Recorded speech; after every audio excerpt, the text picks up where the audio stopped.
I remember that day when I first saw you at 6 o'clock in the evening. When I come from work. Yes. I walked through the door. You stood sideways to me at the table about 12 feet inside the hall. And in that split second, I knew Chris would be my wife. And I didn't even know whether she was married or not. Hey. And we never looked back since. No. And next month will be 45 years since it happened. That long? Goodness gracious.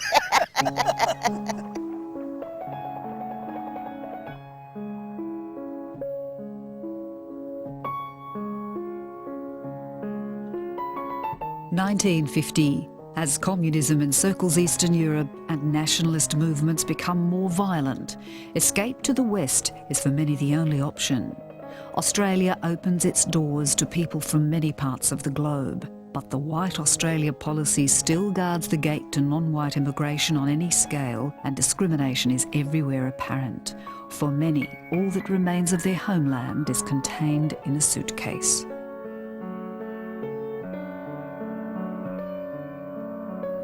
Chris Palowski was born in Poland in the late 1920s. She escaped from a Siberian labour camp to become Australia's most celebrated crocodile hunter. In 1957, she shot an 8.63-metre saltwater crocodile, believed to be the largest ever taken in the world. Ron Palowski was a resistance fighter, a gold miner, a distinguished conservationist, and Australia's first commercial crocodile farmer. By the time Ron and Chris met in 1955, Chris was a widow with 3 children. I was born in Warsaw, Poland, in the year 1926. The life was quite uneventful until the war broke out. 1939, the Germans marched into our town on the 7th of September.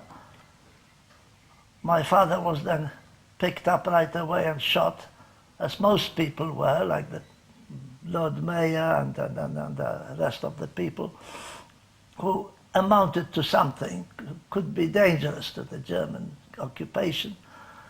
And we had to watch the execution, and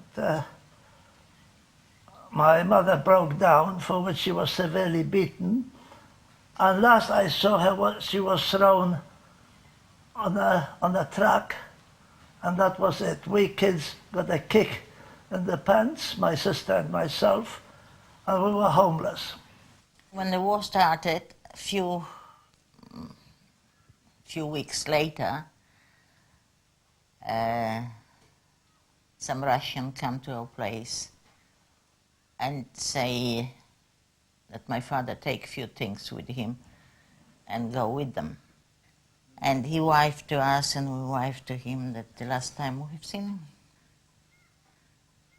They arrest my brother because he was older. And then they come and they said, take your things and come with us. So my mother and my sister, we just went with them and into the long train where they usually take the cattle in. I don't know how many people in that one carriage. Anyhow, and that's when they took us to Siberian. I thought my sister would be safer without me. I was 13 then. And a lot of kids were rounded up at that age. And I went bush. I thieved potatoes at night from the field, ate them raw, because I didn't dare to cook, because fires can be seen from far away. And eventually, well, I survived the winter, and then I became a partisan at the age of 14 and a half. And I started making hand grenades. It became a personal matter with me. And I had a debt to pay, and I did. None of my hand grenades ever failed. I made them not out of steel, but out of cement. mixed in with nuts and bolts and glass and everything. And they worked perfectly. After we were sent to Siberia, it was hard life there. And when we got to Persia, and I started going to school there again, I was really glad to get out from Russia. At war's end, at first I assisted the British Control Commission for Germany in establishing basic medical care for the Polish displaced persons. That was in Lübeck, Germany. And, well, having done that, I became tired of my work, and I became a pay clerk. Soon tired of that, and joined the British Merchant Navy. I was the news bulletin editor on the Oxfordshire. She sank in 1953 in the Mediterranean. Now, but by then I was already in Australia.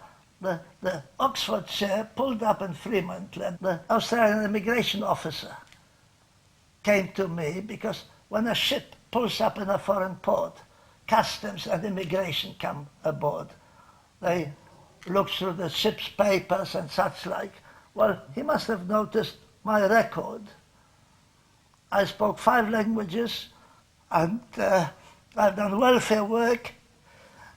And so he came to me and he said, look, we are about to receive a large number of immigrants from Europe. And you're just the man we need. But I soon tired of that too.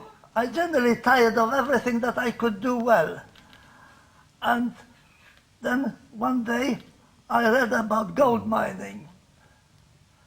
And I looked at the map of Australia on my wall, and I worked out that there was something like 30,000 coast miles around Australia. So I was asking myself, what am I doing in this little cubbyhole? And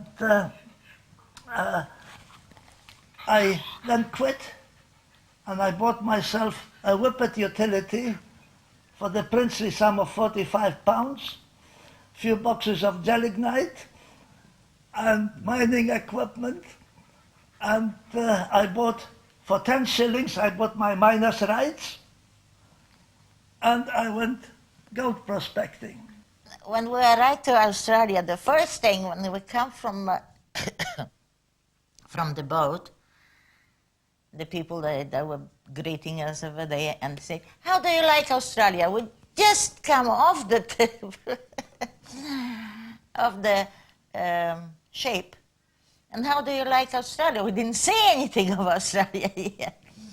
Anyhow, first we were in camps in Coolgardie, it called that place. And then we found a place in Perth. Well, actually, I found a place in Perth. And we moved in Perth, and we had only one room at first. And I said, no, that's not good enough. So I found a bigger house with, there were 1, 2, 3, 4, 6 rooms and a kitchen. Well, every year I used to travel into Perth for supplies. But that time, in 1955, I had a doggy. And the Savoy Hotel, which at that time was the best hotel in Perth, didn't cater for pets. I pulled up at a Polish restaurant for breakfast. And the proprietor came out to greet me, and I said, look, I'm looking for a boarding house. And I need a room, but the doggy has to be with me. And I'm not going to slum. It has got to be a good address. Well, he said, I know a lady. She's a Polish lady. I don't know if she has a vacant room. Doesn't hurt to ask. So he gave me the address. I was standing there in the corridor, and he comes. That's how we first met. And when I saw Chris, I was comfortable with her right away. It was sort of, the chemistry must have been right. Well, when he proposed to me, I said, I like you, but I don't love you. And he said, I'll make you love me. And he did. It was a very happy situation because when I met Chris, I met the children. The children, they thought it was Christmas every day. Barbara was 4, George was 8, and Stephen was 11, close to 12. Anyhow, to cut a long story short, 1 week later we were married. That was on the 29th of June. On the 29th of July, I had already sold my interest, my mining interest in the Murchison area. Chris sold everything that she had, and I bought a brand spanking new Holden, FJ Holden. We had everything but the kitchen sink. 3 children, Ron and I, and a dog. And all our possessions. I had an ex-army tank, 10 by 12, and a billy can and everything. And we just went east. And when we packed the car, and we went into the car, the springs were, instead of that way, they were that way. Crossed the Nullarbor, then we saw a track in South Australia. We saw a track going north. I didn't know where it went, but we weren't worried. The children had a great time on that trip, and it was a very fortunate situation because the children and I, we sort of loved each other from day one. And so they right away called me Daddy, because Chris had been a widow a fair while, and they simply wanted a daddy. And I knew something about football, and the eldest boy was crazy about football. And anyhow, we then traveled towards Tennant Creek, turned eastwards towards Mount Isa, traveled almost to Cloncurry, and then we came to a crossroads. One road went north, one east. And to decide which way to travel, we pulled matches. Chris broke one match in half, and that was the north, and left one match, and I picked the short one, so we went north. And we arrived in Karamba, pulled up at the old flying boat base, which was unoccupied except for fishermen. And Chris asked him, where's the shop? He said, what bloody shop? There was no shop, nothing. But there were wild ducks, fish, you name it, it was there. So there were wild gooseberries, wild passion fruit, everything. And, well, Chris said, that will do me. Well, I said, well, that will do me too. I taught both boys how to shoot, because they would have to shoot their meat. There was no shop. And Steve had a shotgun, George had a .310 rifle. I taught them right away that this is no toy. If they misuse that rifle, they'll go hungry. Stephen could bake bread. Chris taught him. And he was 12, 13 years old, and he was a master baker by then. George was an expert crabber. And Barbara, well, she was Barbara, and she just simply kept us happy. That was when we got our first crocodile. Barbara played on the beach at water's edge with her back to the water. Steve came running up, Daddy, Daddy, and he couldn't speak, he was so excited, he just pointed towards Barbara, and it was about 50, 60 yards away. And there was a 10-footer much too close to her back. Well, no problem. I shot him, and she never even heard the shot because, well, there's that pounding surf, and she couldn't have cared less. And you have to make sure that she wasn't upset. I left the rifle where I fired the shot, and I ran down and picked her up to make sure she wouldn't see that crocodile and all that blood in the water. And she didn't. And I took her home, and Chris gave her a piece of cake and a cup of Milo, cold Milo, she loved it. Now, I went back, so we had that crocodile. Well, by then the tide had taken the blood away. What to do with it? We got 10 pounds for the butchered up skin. That was about a week's wages. So we figured if we got 10 pounds for a butchered up skin, how much would we get for a properly taken off skin? And we could see thousands of those 10-pound checks right around us.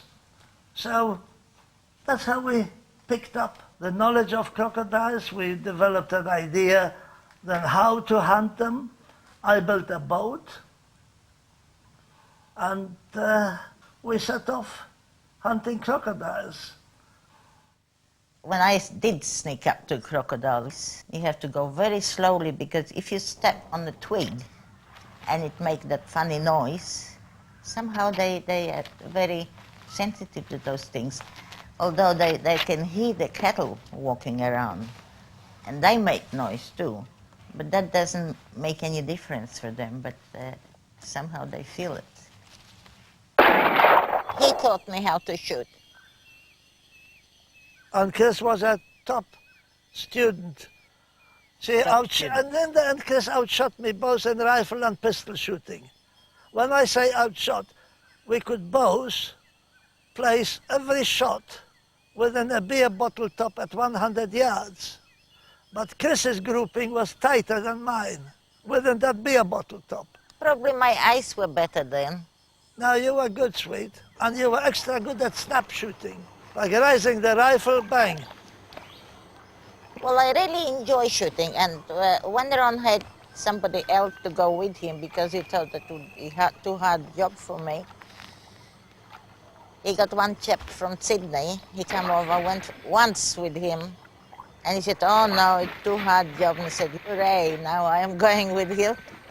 It was a dark night.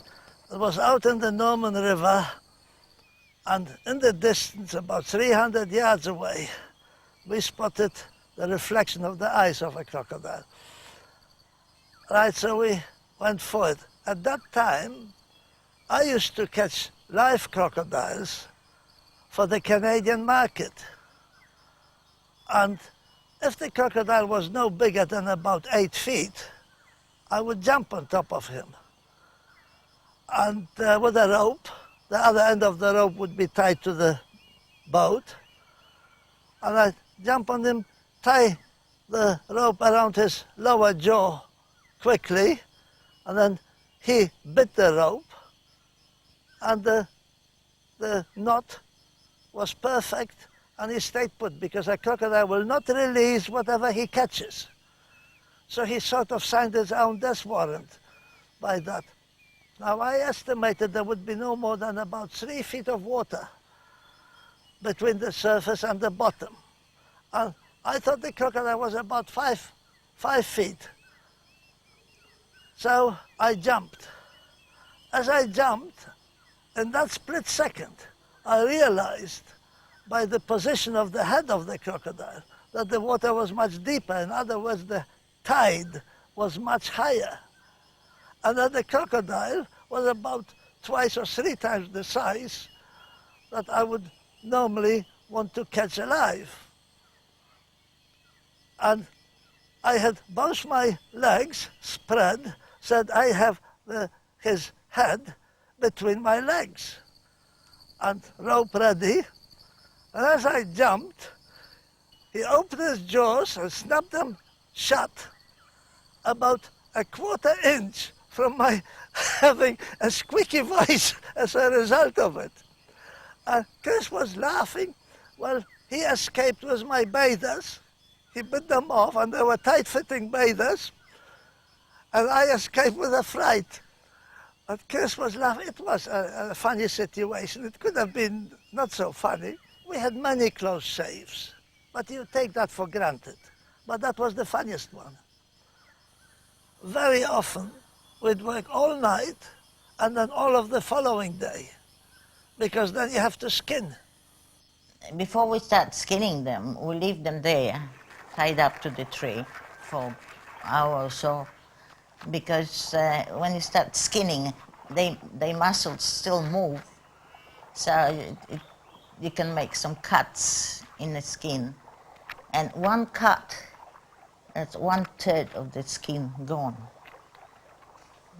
You take to the buyers and you say, oh, there is cut here. And 2 cuts and 3 cuts, you hardly get anything for it. At first, when I was skinning crocodile, it was going very, very slow, because every bit of the skin you have to cut off. You can't pull off like from any other animals, like wallaby or whatever. Later on, it didn't take that long. Although you cut the same, every bit of it, but somehow the same side like a butcher. When he learns to cut his meat, he takes slowly at first, and afterward chop, chop, chop, and that's it. The same with us, wasn't it? Yes, it took us about 1 hour to skin a 16-footer and wash the skin. And then salt it and roll it up. The same like like a blanket. Yeah. I remember one crocodile, we caught it on the hook. We were putting bites with the hook, and he swallowed. And then we'll pull the rope in. He was lovely, very light one, lovely looking crocodile. And I pulled him up, and he looked at me and said, why do you want me to shoot me? And really, he had such an expression on his in his eyes and his face. And don't shoot me, but he was in the head on the hook. We had to shoot him anyhow. The novelty soon wore thin, and I thought I just couldn't stand the terrible waste that is, of course, part of shooting wildlife. Sometime when we found the nest, crocodile nest, usually there are between 40 and 60 eggs the crocodile lies. We'll bring it home and put them in nice warm things, and they hatch there. And then we build pools for crocodiles, build the 2 big pools. We had a very nearsighted government, and we just concentrated on developing a blueprint for crocodile farming. There was no literature on the subject, no literature on the saltwater crocodile as such. I lobbied the federal government for protection for the crocodile, and I appeared before the Special Select Committee in 1972, and when Labour came into office on November 1, I think, on the 2nd day in office, declared a prohibition of all wildlife exports from Australia. There would be no export of crocodile skins, simple as that. So with one stroke of the pen, the matter was settled.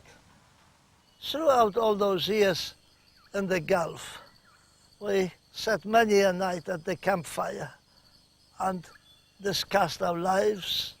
Would we be wanting to do anything else, something else, whatever? No, we were happy with what we were doing. We were happy with each other. We were perfectly happy, and that's as far as you can go in life.